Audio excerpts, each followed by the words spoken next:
వచ్చేటప్పుడే రైగర్ motive start అయింది కాబట్టి హాస్పిటల్కి రాకముందుకు ఒక 4 గంటల ముందుకు ఈ గన్ షాట్స్తో ఫైర్ చేసుకొని చనిపోయి ఉండాలని చెప్పి వాళ్ళు ప్రైమా ఫేసి చెప్పడం జరిగింది. ఈయన 60 years old డాక్టర్, తను లైసెన్స్డ్ వెపన్తో సూసైడ్ చేసుకున్నాడని ఫ్యామిలీ మెంబర్స్ ఇక్కడ ఉన్న వాళ్ళు స్టేట్మెంట్స్లో చెప్పడం జరుగుతుంది. క్లూస్ టీమ్స్ ఇప్పుడే దర్యాప్తు స్టార్ట్ చేశారు.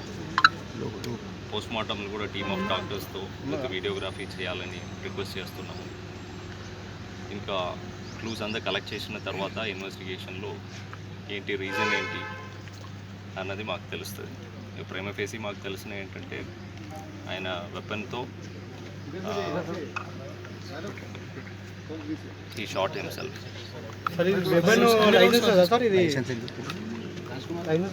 లైసెన్స్ ఉంది ఆయనకి. ఇది 2 లైసెన్స్లు ఉన్న వెపన్ ఇది సేమా కాదా